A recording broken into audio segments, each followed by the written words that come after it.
Legend has it that a Nazi train filled with gold was lost 7 decades ago. For decades, rumors whispered about a Nazi train lost deep beneath Poland's forests. A train packed with unimaginable riches and mysteries. When treasure hunters claimed to have found it, excitement surged worldwide. But what lay inside the final car wasn't gold or jewels. What could be more shocking than gold lost for 80 years? Imagine a sealed chamber so meticulously locked, it seemed designed to hide something far darker. This discovery forces us to ask, what secrets did the Nazis hide beneath layers of earth and silence? And why does the world still keep quiet? The vanished Nazi train.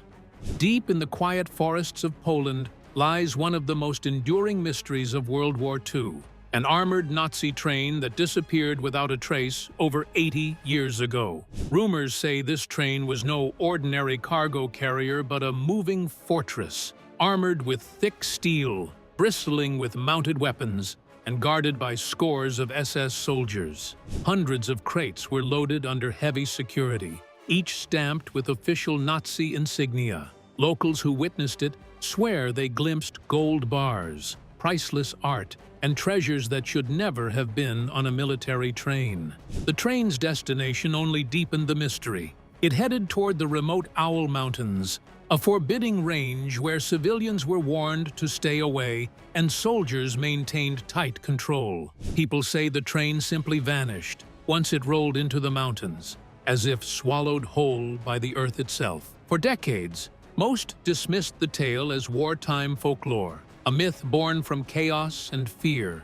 After all, World War II legends were abundant: ghost convoys, secret bunkers, unfinished weapons, and most lacked evidence. Yet, the Owl Mountains were not just any forested hills. Between 1943 and 1945, the Nazis undertook a massive secret project here, an extensive underground complex known as Project Riese, or Giant. Thousands of forced laborers from nearby concentration camps dug tunnels, carved vast chambers, and built steel-reinforced rooms deep beneath the mountains. Over 8 kilometers of tunnels were created, many sealed or abandoned mid-construction for unknown reasons. Today, parts remain unexplored due to toxic air, instability, or flooding. It was the kind of place perfectly suited for hiding something enormous, like an armored train filled with unimaginable wealth and secrets. The locals never forgot the legend.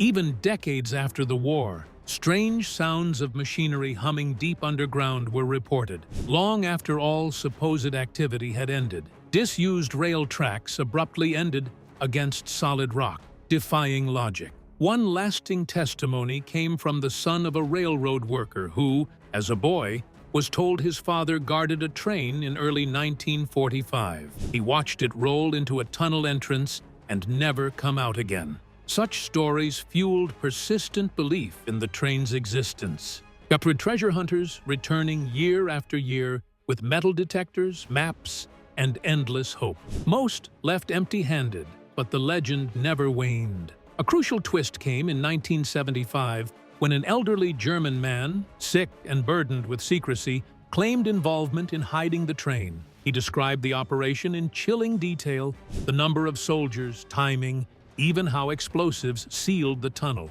He died before revealing the exact location. His testimony remained unverified, but reignited the search and intensified the mystery. By 2015, most dismissed the Nazi gold train as local folklore, with remarkable staying power. Then, 2 amateur treasure hunters entered the scene with something unusual: a combination of technical expertise and historical research. Their efforts would reignite the global spotlight on the vanished train and change the legend forever. These hunters weren't thrill-seekers chasing myths. They were investigators armed with knowledge of geology and wartime logistics. Their discovery promised answers to questions that had haunted historians and conspiracy theorists alike for decades. The vanished train was no longer just a story told in whispers. It was about to become a very real part of history once again. The Owl Mountains and secret tunnels. The Owl Mountains shrouded in mist and mystery, conceal miles of underground tunnels carved deep into solid rock during the final years of World War II. Known as Project Riese, this sprawling complex was built using forced labor from concentration camps under brutal conditions. The goal remains unclear, but the size and sophistication suggest its purpose was immense and secretive. These tunnels stretch over 8 kilometers, featuring massive chambers, steel-reinforced walls, and labyrinthine corridors. Some sections were abruptly sealed or flooded, while others collapsed, leaving vast portions still unexplored due to hazardous conditions like toxic gases and ground instability. Even after decades, this underground maze remains a dangerous enigma. The mystery deepens, knowing the Nazis invested enormous resources to keep the site hidden, guarded not just by soldiers, but by an atmosphere of fear. Civilians were warned off, and rumors of secret operations flourished. The terrain itself is unforgiving, making any search for hidden relics or treasures extraordinarily challenging. Throughout the war's chaos, the mountains' isolation made them ideal for storing or hiding valuables and weaponry away from advancing Allied forces. Many believe they held more than just machinery or ammunition. Secret plans, stolen art collections, and treasure could easily have been concealed within this fortress beneath the earth. Locals recount eerie tales of hearing machinery long after the war ended, and rail tracks vanishing strangely into stone faces where no tunnels should have existed. These stories kept hope alive for many who believed something extraordinary slept inside the mountains. The project's abrupt abandonment in 1945 added to the intrigue. Why halt such a massive construction? Some speculate that the approaching Soviet forces forced a hasty closure, leaving secrets entombed within. Others suggest internal Nazi confusion and collapsing infrastructure delayed or canceled intended uses. Today, efforts to investigate the Owl Mountains face immense risk. Toxic air, shifting rock, and unstable structures prevent full exploration. Yet, these dangers have not deterred anyone determined to uncover what lies hidden, proof that the site still holds untold stories waiting to emerge. The Owl Mountains stand as both a monument to Nazi ambition and a silent vault guarding history's darkest secrets. Their tunnels are the perfect hiding place for a train that disappeared and refused to be found for decades. As explorers dig deeper into this enigma, each discovery risks rewriting what we believe about the war and its hidden treasures. Early sightings and local legends. Despite official denials and decades of skepticism, stories about the train persisted among local communities near the Owl Mountains.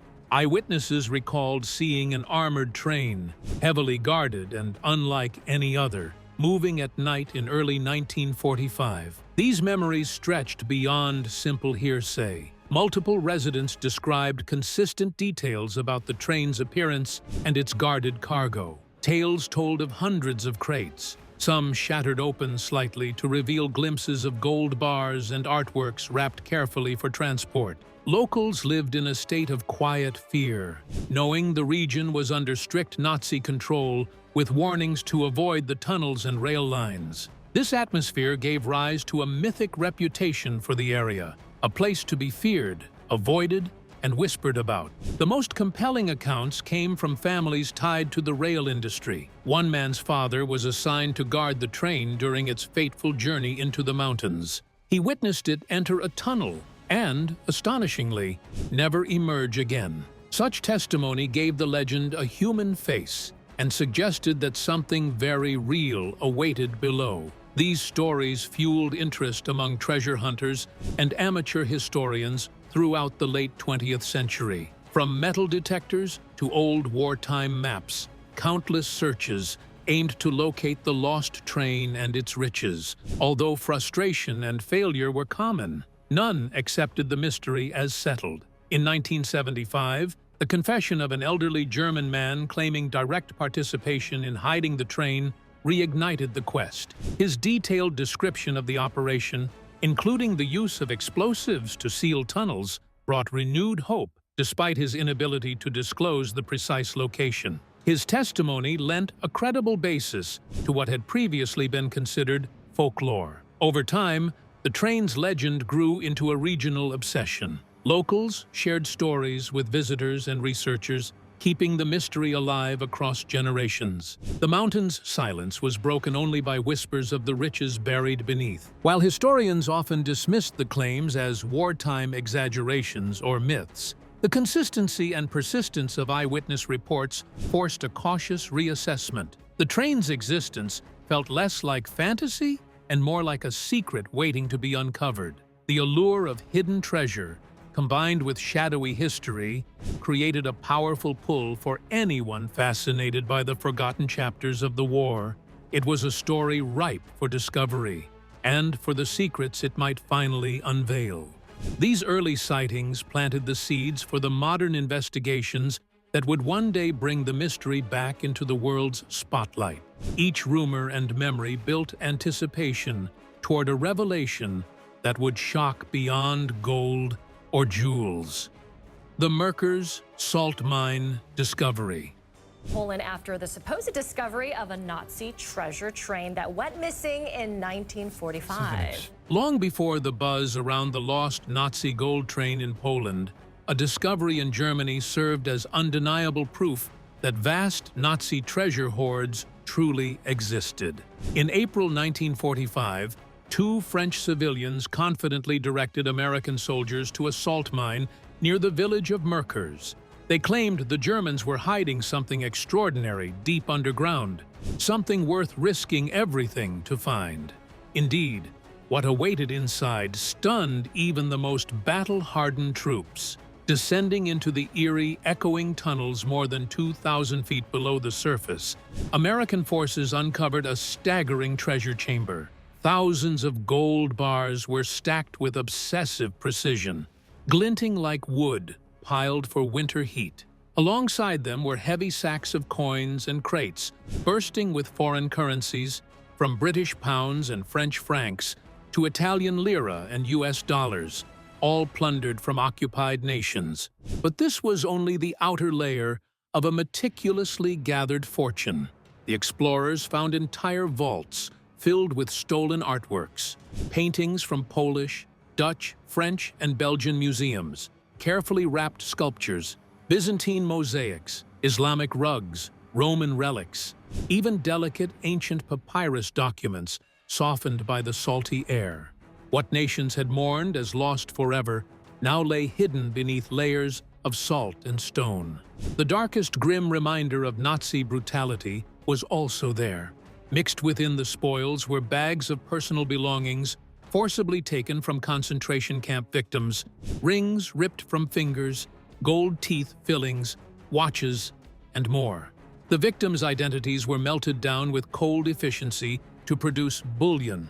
This room was no mere treasury. It was a chilling symbol of systematic plunder and dehumanization on an industrial scale. At the time, the gold hoard alone was estimated to be worth over $5 billion in today's money. News of the find spread like wildfire, reaching the highest levels of Allied command.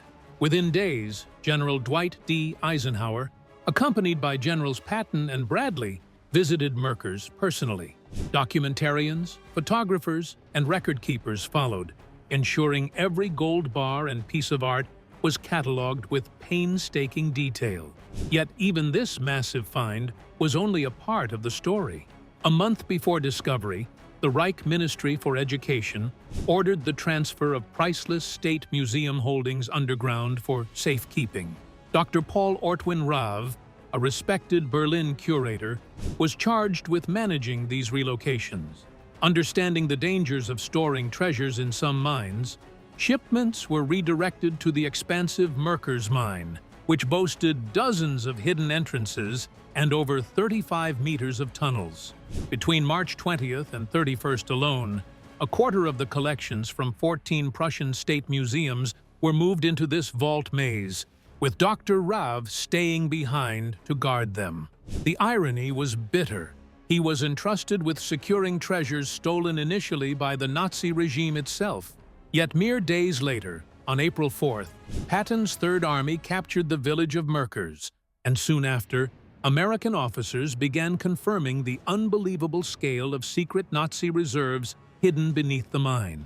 Sealed and heavily guarded, the mine was transformed into a fortress. Tanks patrolled entrances, machine gun jeeps scoped the roads, and guards protected crucial infrastructure. This deliberate containment wasn't to keep intruders out. It was to secure the treasures inside until they could be inventoried, documented, and protected. Over the coming days, the true extent of Nazi theft was laid bare, rewriting history's understanding of wartime plunder. This incredible discovery raised a haunting question that's echoed across decades. If one mine held such unimaginable wealth and loss, what else remained hidden in the shadows of Nazi operations? The frozen secrets of Lake Toplitz. Beyond secret tunnels and salt mines, the Nazis turned to water as a hiding place for some of their darkest secrets. Lake Toplitz, nestled deep in Austria's Salzkammergut region, looks like a peaceful alpine lake from above, but beneath its glassy surface lies an eerie and deadly vault. This natural shaft plunges 300 feet down, with toxic, oxygen-deprived waters that preserve anything that sinks beyond the 100-foot mark almost perfectly, turning the lake into a kind of underwater time capsule.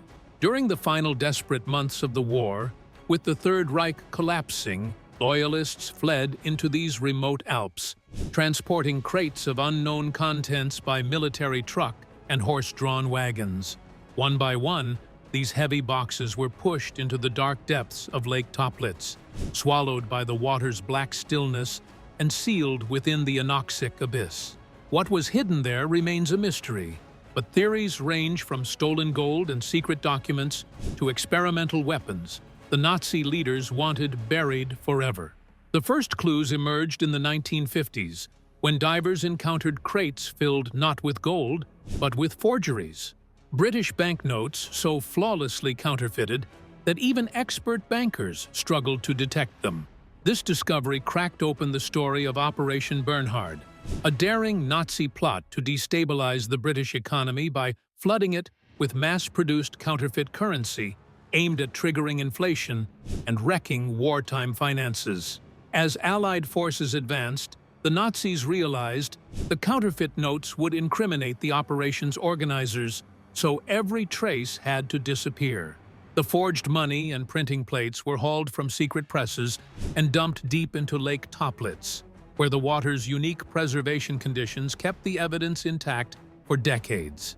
Divers returning in 1959 pulled millions of pounds in forged notes, along with printing plates, some of which the Austrian government destroyed to prevent misuse. Yet rumors persist that more counterfeit and possibly real treasures lie just out of reach beneath the tangled, submerged forest of waterlogged logs that rests horizontally beneath the lake's surface. Lake Toplitz is far from a haven for treasure hunters. The submerged trees shift unpredictably, collapsing without warning, trapping divers beneath their weight. Below the 100-foot depth, pockets of toxic gases bubble mysteriously, invisible and deadly. Many divers have vanished into these depths since 1947, their bodies and the secrets they sought preserved forever in liquid darkness. Due to the extreme dangers, authorities tightly restrict diving permits, effectively banning most private explorations. Yet, the legends refuse to fade. Speculation runs rampant about untouched Nazi weaponry, sealed torpedoes, and crates of unknown contents, possibly gold, lying in wait beneath the dense logs. This obsession traces back nearly 75 years, from Navy divers lost in 1947 to modern-day treasure seekers with sophisticated equipment. Many have tried and failed to unlock Lake Toplitz's deadly grip. Each expedition peels back another layer of mystery, but the lake keeps its treasures and its dead close. The chilling beauty of Lake Toplitz and its deadly secrets embody the lengths to which the Nazis went to erase traces of their crimes and loot, as well as the persistent human desire to uncover them. What lies hidden beneath silent waters continues to haunt divers and historians alike, hinting at even deeper wells of unknown histories.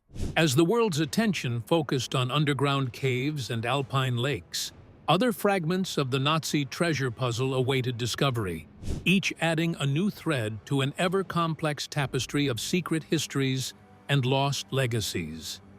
The 2015 radar discovery. In August 2015, two amateur treasure hunters reignited the decades-old quest. Andrei Richter and Piotr Koper believe they've now found that gold train buried underground By claiming to have found the lost Nazi gold train near Wałbrzych, a small town at the foot of the Owl Mountains. Piotr Koper, a construction expert who understood how to read the earth, and Andreas Richter, a German historian specializing in wartime rail logistics, combined their skills to pursue a lead that many had dismissed as folklore. Their investigation was methodical, relying on ground-penetrating radar, magnetometric scans, and old aerial imagery layered with modern satellite data. Their equipment revealed something remarkable: a long, straight underground anomaly about 100 meters in length, precisely where wartime German railway records indicated a spur once ran, but which had disappeared from post-war maps. This vanished rail line led directly to the spot where the mysterious shadow lay beneath the earth, suggesting a buried train might indeed lie hidden there. To Koper and Richter, the evidence was compelling enough to file a legal claim, invoking Poland's finder's fee law that promises discoverers 10% of any recovered treasure's value. The announcement rocked local and international news. Polish authorities quickly confirmed their confidence, publicly stating they were 99% sure the train had been found.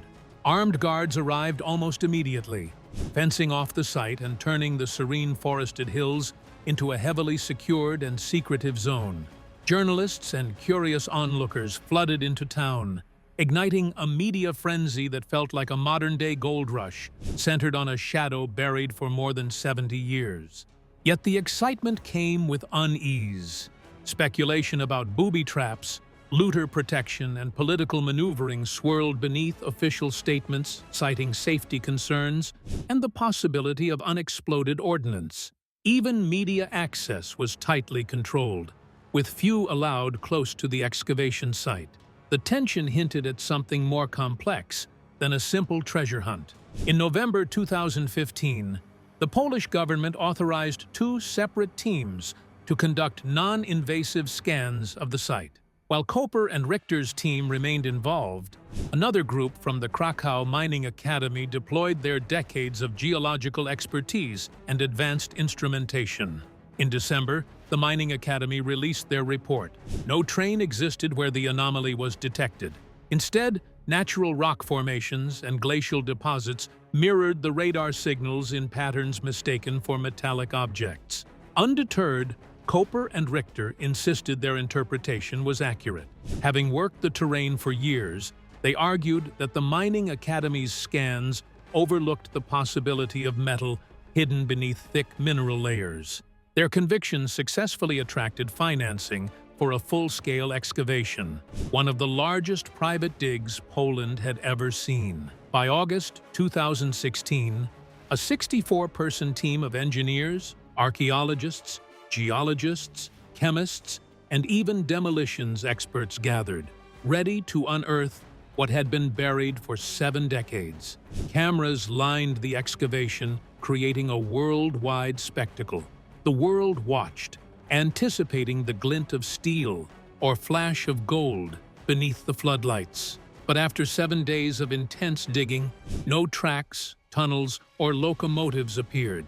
Only dirt and disappointment greeted the crews. The legend of the Nazi gold train seemed to collapse once again under the weight of expectation, a grand wartime rumor inflated beyond reality. Yet while the world's eyes remained fixed on Wałbrzych and the unfruitful excavation pits, a quieter, far less publicized investigation was taking place farther south, one that would uncover the train's true resting place. The excavation and shock.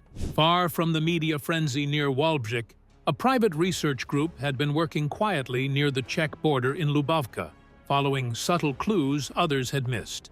Using satellite-based soil analysis, deep radar penetration, and rarely digitized wartime maps, they detected significant ground disturbances where German transport records showed a rail line had once run but vanished from post-war surveys. The disturbed earth, filled in long ago, concealed a massive engineered structure unlike anything natural. When the excavation began, the team uncovered an armored, rectangular vault sealed in place since 1945.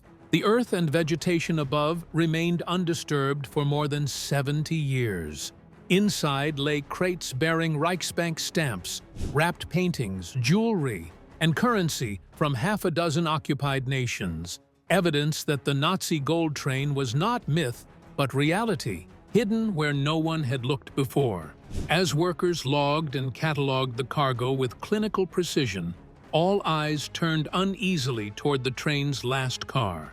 Unlike the others, its walls were reinforced with extraordinary care. Thicker steel layered with internal welds that sealed the chamber from within. No seams, hinges, or latches existed on the outside, suggesting the Nazis had locked something inside with no hope of escape or recovery. The air grew tense on site. Workers abruptly fell silent. Officials huddled in whispered conferences. Armed soldiers posted tight perimeter guards, signaling that caution had turned to concern. The team knew that cutting through this impenetrable barrier required delicate precision to avoid collapse and potential catastrophe. For nearly 2 days, engineers worked painstakingly, monitoring every cut, vibration, and heat source as they slowly breached the fortified wall.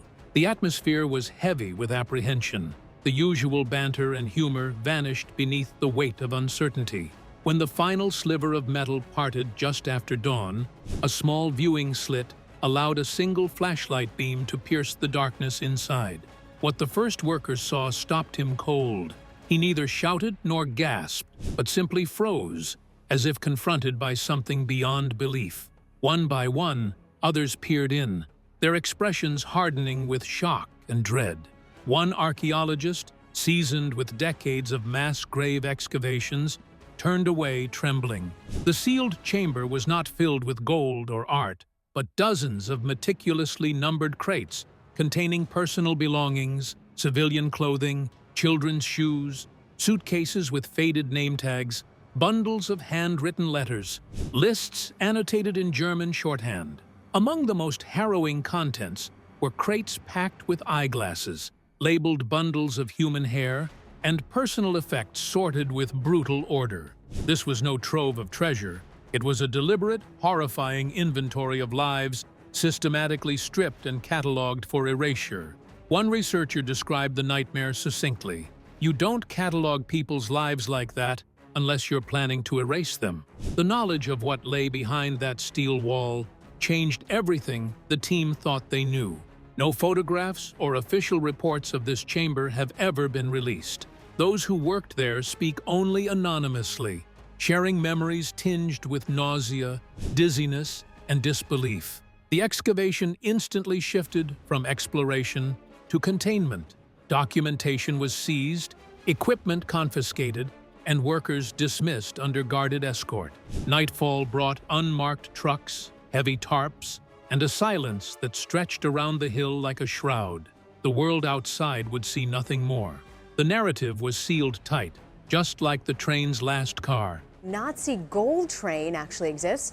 The train that search teams are looking for mysteriously vanished at the end of World War II. Leaving the darkest secrets of the Nazi regime buried once again beneath layers of earth, fear, and silence. The obsession with the train and the truth it concealed was only beginning to reveal the depths of history's greatest shadows, hidden horrors, and unspoken truths. The discovery inside the last car of the hidden Nazi gold train was nothing short of chilling. Instead of treasure or priceless artifacts, workers found crates meticulously packed with personal belongings, items that spoke to individual lives uprooted and erased. Civilian clothes, children's shoes, suitcases with faded name tags, bundles of letters tied with string, and folders filled with lists and coded annotations filled the sealed chamber. These were not mere objects, but fragments of human stories, catalogued with mechanical precision and cold intent. Among the crates were eyeglasses, bundles of human hair carefully labeled and stored, and personal items sorted as if preparing for systematic erasure.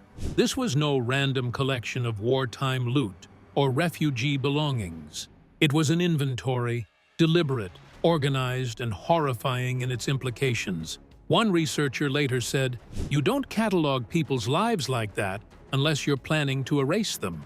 The weight of this truth hung heavily over the operation, transforming it from a treasure hunt into an encounter with history's darkest shadows. The reaction among those who witnessed the opening was immediate and profound. Seasoned workers froze in disbelief, the atmosphere thick with tension and dread.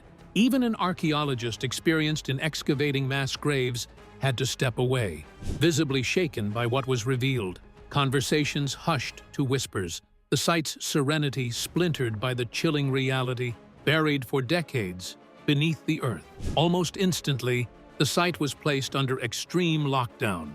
Workers were ordered to surrender photographs, notes, soil samples, and even their unused equipment. Phones were confiscated, and several team members found their contracts terminated. They were escorted off the site by armed guards with strict instruction never to return. This swift containment ensured that no unauthorized information could leak beyond the tightly controlled perimeter. By nightfall, unmarked trucks arrived without headlights, their engines rumbling quietly through the trees. Large items were loaded beneath heavy tarpaulins, disappearing into the shadows before dawn broke. Official statements placed the site under the jurisdiction of Poland's Ministry of Culture and National Heritage. But behind the sterile press releases, nobody outside a select few seemed to know who truly held control. Journalists attempting to revisit the site found roads barricaded and security personnel firmly in place. Phone numbers for press inquiries stopped working, and drone pilots reported mysterious electronic interference disrupting their signals. Batteries drained unusually fast, technology faltered, and cameras captured little more than fences and shifting tarps cocooning the dig site like shrouds. In the ensuing months, media coverage fell into an extraordinary silence. Headlines that had once chased every rumor about the train evaporated into nothingness. No debunkings, no confirmations, just a quiet void. Even broadcasters known for probing government secrecy appeared to back off, leaving a growing public curiosity without official answers.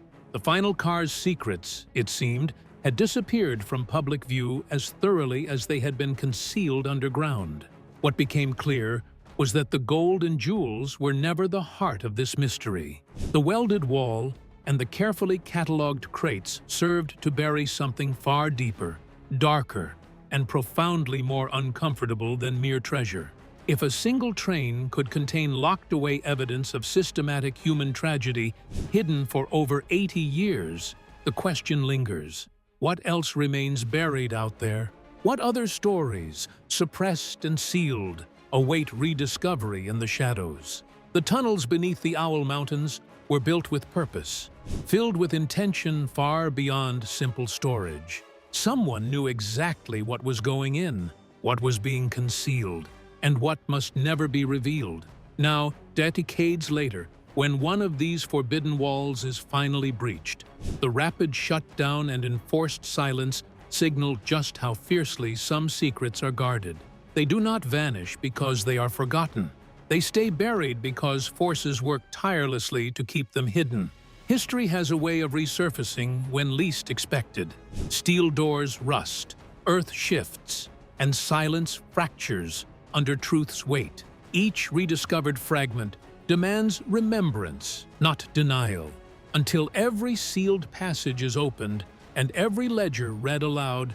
The past will continue to breathe beneath our feet, waiting, patiently unanswered.